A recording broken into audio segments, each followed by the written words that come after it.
Someone in the room decides tonight is the night to make a big deal out of you.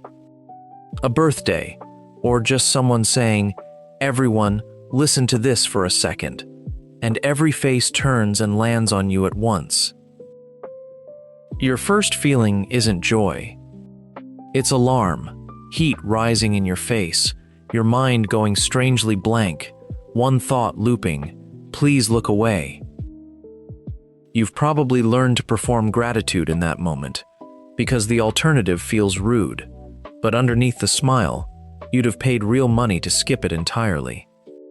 And somewhere along the way, you probably decided that meant something was wrong with you, that a normal person would just enjoy being celebrated. But what if the dread isn't a flaw at all? What if it's a specific, well-documented reaction your nervous system is having to something most people never even notice is happening to them? Today we're looking at the real psychology behind why being the center of attention can feel unbearable, even when the attention is warm, and why that reaction says something far more interesting about you than shy. One quick note before we start. This is psychology for reflection, not a clinical diagnosis. Disliking attention is a trait, not a disorder.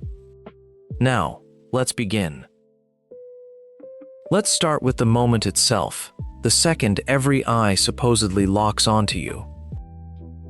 The psychologists Thomas Gilovich and Kenneth Savitsky ran studies on what they named the spotlight effect, our tendency to badly overestimate how much other people notice and remember about us.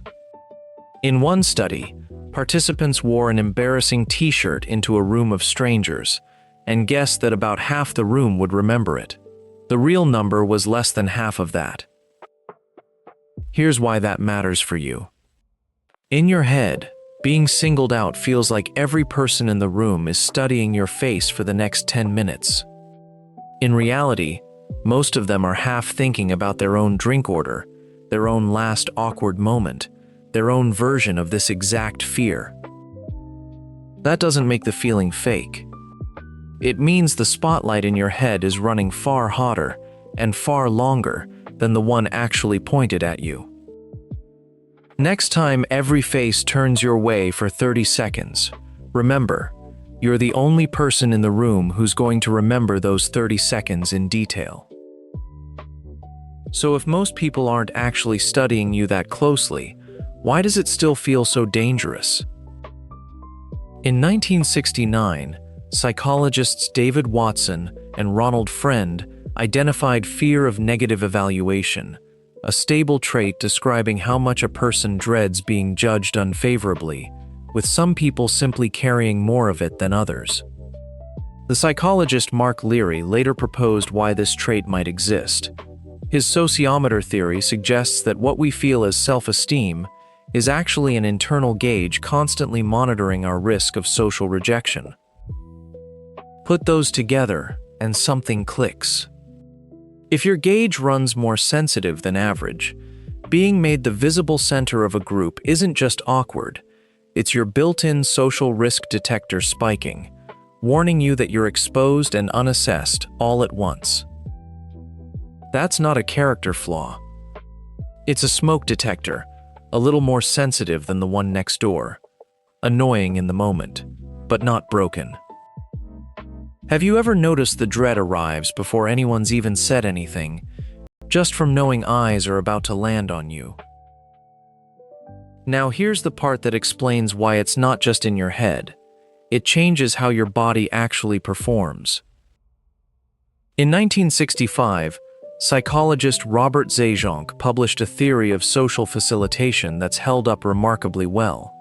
The mere presence of an audience amplifies whatever response is already dominant in you.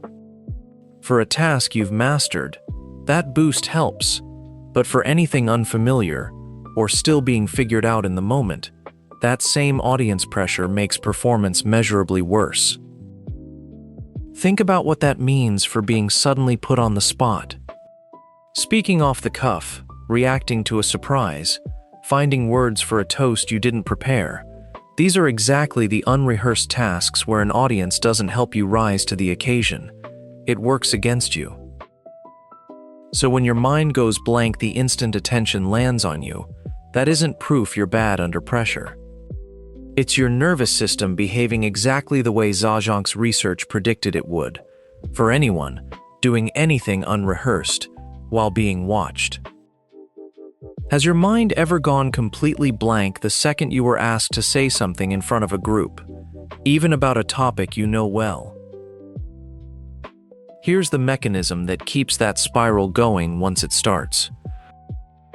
Psychologists David Clark and Adrian Wells built a cognitive model in 1995, describing what happens the moment someone feels observed. Attention swings sharply inward, away from the room and onto the self. How your voice sounds, where your hands are, whether your face looks strange right now. The problem is that self-focused attention uses the exact same mental resources you'd need to actually think clearly and respond well. So the more closely you watch yourself being watched, the less capacity you have left to be present in the moment, which makes you feel even more exposed, which pulls your attention further inward still. It's a closed loop, not a personal weakness. Attention diverted to monitoring instead of engaging, on a system that only has so much bandwidth to give. If you're recognizing every one of these moments as your own right now, that recognition is exactly what this channel is for. I'll leave a subscribe button right here for whenever you're ready. Where does your attention go first when you feel eyes on you? Your voice, your hands, or your face? There's often a second layer underneath the discomfort, one that has less to do with the moment itself. Psychologists Pauline Clance and Suzanne Imes described the imposter phenomenon in 1978, a persistent fear, even among clearly high-achieving people, of being exposed as less capable than others believe. Being made the center of attention doesn't just mean eyes on you. It means eyes on you at exactly the moment you feel least prepared to be fully seen. That's why praise can feel almost worse than criticism. A compliment raises the stakes. Now there's a standard to be measured against. Right when you're the most visible, you'll be all night. But here's what Clance and Imes actually found. This feeling shows up overwhelmingly in people who are genuinely competent, not people who lack ability. The fear of being found out is common, precisely because there's usually nothing to find. Has applause or a compliment ever made you more uncomfortable than criticism would have, like the praise itself was the pressure? So if the spotlight costs you this much, what is your instinct actually protecting? Psychologist William Swann's self-verification theory describes a deep preference most people have to be seen accurately over being seen merely favorably. We want others' view of us to match who we actually know ourselves to be. A sudden spotlight offers speed and applause, but almost no room for accuracy. It rewards whoever performs the moment best, not whoever actually deserves the credit most. That's very likely what your discomfort has been protecting all along.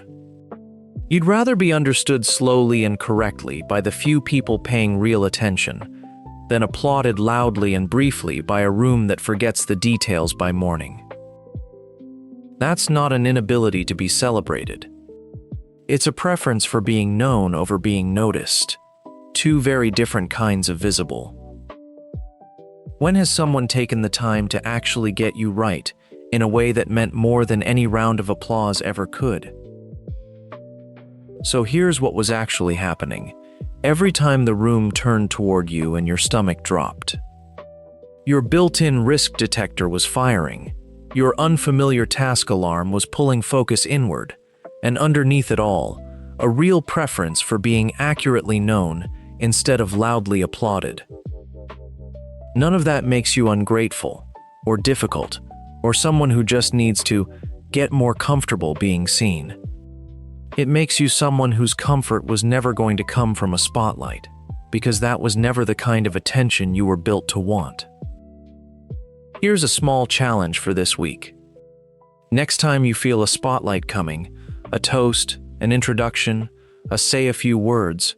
Try naming it silently the moment it starts. This is the audience effect, not the truth about me. Just naming it on purpose before it takes over. And tell me in the comments, what's the most spotlight-adjacent moment you've ever quietly dreaded? A toast, a surprise party, a go around the room and introduce yourself. I read every single one, and you're in very good company. If this is the first time someone's actually explained why the applause never felt as good as it was supposed to, subscribe. This is a quiet corner of the internet, built for minds like yours. One quiet truth, every week. Take care of that thoughtful mind of yours.